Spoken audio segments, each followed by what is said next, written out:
मदरसों के बच्चों पर दर्ज एफआईआर की धाराओं को बताया गैरकानूनी। पीड़ित द्वारा दी गई शिकायत के आधार पर दर्ज धाराओं में से एक भी धारा नहीं लग सकती। एक समाज को खुश करने के लिए लगाई गई धाराएं।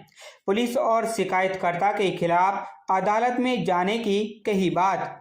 उपरोक्त आरोप मेवात के वरिष्ठ एडवोकेट ताहिर हुसैन देवला ने लगाए। बृहस्पतिवार की देर शाम नुहू कस्बे के इस्लामिक बड़ा मदरसा और जामा मस्जिद के नजदीक कुआं पूजन के लिए जा रही महिलाओं पर पथराव करने और जाति सूचक शब्द कहने को लेकर पुलिस द्वारा दर्ज की गई एफआईआर पर मेवात के वरिष्ठ एडवोकेट ताहिर हुसैन देवला ने जहां सवाल खड़े किए हैं, वहीं इस मामले को पुलिस और शिकायतकर्ता के खिलाफ अदालत में जाने की बात कही है। वरिष्ठ एडवोकेट ताहिर हुसैन देवला ने खबर हक टीवी को बताया कि बृहस्पतिवार को नुहू निवासी राम अवतार नाम के एक व्यक्ति ने नुहू शहर थाने में शिकायत दी थी कि उसके परिवार की कुछ महिलाएं कुआं पूजन यात्रा के आने जाने के दौरान पथराव किया और जाति सूचक शब्दों से अपमान किया गया। ताहिर हुसैन देवला का कहना है कि इस तहरीर पर केवल धारा 323 ही लग सकती थी, लेकिन पुलिस ने राजनीतिक दबाव में एक समाज को खुश करने व दूसरे समाज को नीचा दिखाने की नीयत से अपनी मर्जी से उन धाराओं को लगा दिया जिनका जुर्म हुआ ही नहीं था। ताहिर हुसैन देवला का कहना है कि पुलिस ने धारा 148, 149, 341, 323 और SC/ST एक्ट की धाराएं के तहत मुकदमा दर्ज किया है। उनका कहना है कि धारा 148 तब लगती है जब कोई प्राण घातक हथियार के साथ हमला करे। धारा 149 जब लगती है तब 5 या उससे अधिक लोग गैरकानूनी कार्य करें। धारा 341 तब लगाई जाती है जब किसी आदमी को कुछ देर के लिए बंधक बनाया जाए और SC/ST एक्ट की धारा तब लगती है जब शिकायतकर्ता अपनी शिकायत में उन शब्दों का जिक्र करे जिससे उसका अपमान हुआ। एडवोकेट ताहिर हुसैन देवला का कहना है कि शिकायतकर्ता द्वारा शिकायत में दी गई तहरीर के मुताबिक धारा 323 के अलावा किसी भी धारा के जुर्म होना नहीं पाया जाता, क्योंकि न तो किसी ने प्राण घातक हथियार से हमला किया और न ही 5 या उससे अधिक लोगों ने गैरकानूनी कार्य किया और न ही रास्ता रोककर बंधक बनाया, जबकि SC/ST एक्ट की धारा भी नहीं लग सकती, क्योंकि शिकायतकर्ता ने अपनी शिकायत में केवल ये लिखा है कि उसे जाति सूचक शब्द कहकर अपमानित किया गया, जबकि उन जाति सूचक शब्दों को शिकायत में लिखने पर ही जुर्म बनता है। उन्होंने कहा कि पुलिस और शिकायतकर्ता के खिलाफ वह इस मामले को अदालत में लेकर जाएगा, क्योंकि पुलिस ने राजनीतिक दबाव के चलते ही गंभीर धारा लगाई हैं जो गैरकानूनी है। पुलिस हमेशा शिकायत में दिए गए बयानों के आधार पर ही धाराएं लगाती है। पुलिस अपनी मर्जी से कोई धारा नहीं लगा सकती। मसलन किसी के घर में चोरी हुई है और किसी के साथ मारपीट भी नहीं, ऐसे में पुलिस चोरी की धारा लगाएगी, नहीं हत्या के प्रयास से अपहरण की धारा लगाएगी। अगर पुलिस शिकायत के आधार पर धारा ने लगाकर अन्य धारा लगाती है तो वे गैरकानूनी है और इस मामले में पुलिस ने गैरकानूनी कार्य किया है। आपको बता दें कि इस मामले में पुलिस ने मदरसा के 3 नाबालिग बच्चों को भी गिरफ्तार कर चुकी है। खबर हक टीवी के लिए यूनुस अलवी की रिपोर्ट। हमारी खबर आपको कैसे लगी? जिस तरह से पुलिस ने दबाव में आकर इन बच्चों के खिलाफ मुकदमा दर्ज किया है, ये सरासर गलत है, गैरकानूनी है और जो धाराएं पुलिस ने लगाई हैं वो एक भी धारा इस केस में लागू नहीं होती है, अट्रैक्ट नहीं करती है, क्योंकि 148 ये कहता है कि डेडली वीपन्स प्राण घातक हथियारों के साथ कोई बलवा करना, जबकि तहरीर में कहीं ये नहीं लिखा कि कोई मॉब इकट्ठी हुई या कुछ लोग इकट्ठे हुए या और उनके हाथ में कोई नाजायज हथियार थे या डेडली वेपन थे। इसी तरीके से जो धारा 149 है, इस केस में धारा 149 में नहीं बनती है, क्योंकि 149 भी ये कहती है कि 5 या 5 आदमियों से ज़्यादा इकट्ठा होकर के अनलॉफुल गैर कानूनी तरीके से इकट्ठा होकर के कोई जुर्म को कारित करें, जबकि इसमें तहरीर में कहीं कोई ऐसा लफ्ज़ नहीं है कि कई 5 या 5 आदमियों ने डेडली वेपन के साथ जाकर के कोई किया है।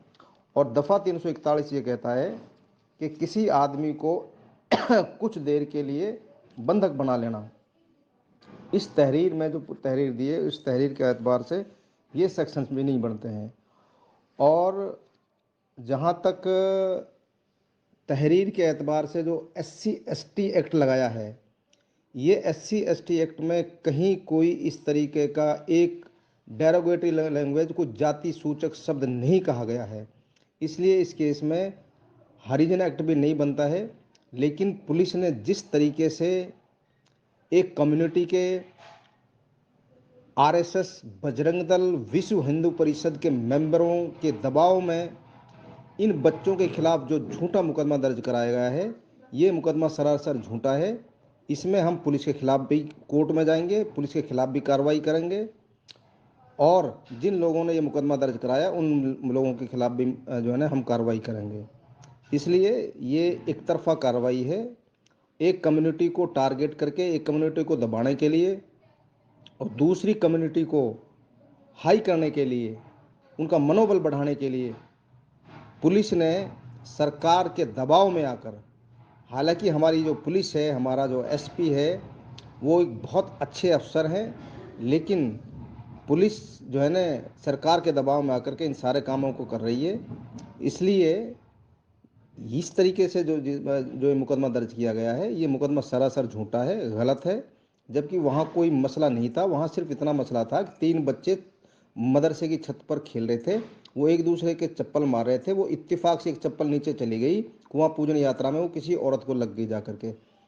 और वो जो औरत जो जिनका कुआं पूजन था, वो इसमें कार्रवाई भी नहीं करना चाह रहे थे, लेकिन कुछ जो शरारती लोग हैं और कुछ जो दलों से जुड़े हुए लोग हैं, उन्होंने इस मसले को इतना बड़ा बना करके और इतना बड़ा इशू बना दिया।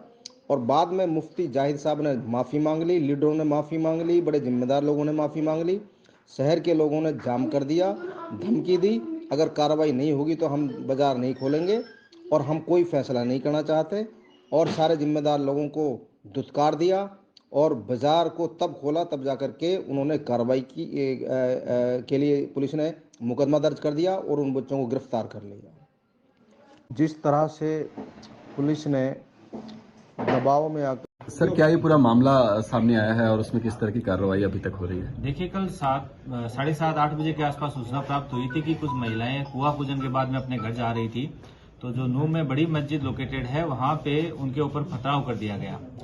तो तुरंत ही पुलिस मौके पे पहुंची है, सिटी SHO, सदर SHO, DSP हेडक्वार्टर वहां मौके पे पहुंचे हैं और दोनों कम्युनिटीज को जो लोग इकट्ठे हो गए थे उनको अपने अपने घरों पे समझाइश के बाद भेजा गया। इस मामले में FIR भी दर्ज करी गई है और जो पीड़ित महिलाएं हैं उनकी MLR भी काटी गई। कितने लोग इसमें घायल हुए हैं और किन सेक्शंस में FIR दर्ज हुई है सर? देखिए, अभी तक इनमें जो महिलाओं की तरफ से जो कंप्लेंट दी गई है उसमें 354 और 323 एंड SC/ST एक्ट के तहत FIR दर्ज करी गई है। और जो मदरसे के अंदर एक फुटेज आया था जहाँ से लड़के खड़े थे, तो उनके बेसिस पे 3 लड़कों की पहचान हुई है। तीनों लड़कों को राउंड अप कर लिया गया है और उनको अभी जुवेनाइल कोर्ट में पेश किया जाएगा। घायल कितने लोग बताए जा रहे हैं सर? देखिए, अभी इसमें 8 महिलाओं ने अपनी MLR कटवाई गई है और नॉर्मल इंजरीज है। सर, कुछ 3 बच्चों का नाम सामने आ रहा था कि वो छत पे खेल रहे थे, उन चप्पलों से खेल रहे थे, ये कुछ कहानी में कोई सच्चाई है क्या? देखिए, अभी जो बच्चे राउंड अप किए गए हैं उनसे पूछताछ करी जा रही है कि इंसिडेंट क्यों हो गया, तो डिटेल में तो उनकी पूछताछ के बाद नहीं पता चल पाएगा। सर, ये बच्चे सारे नाबालिग जुवेनाइल है या सब मेजर है? जी, बच्चे नाबालिग हैं।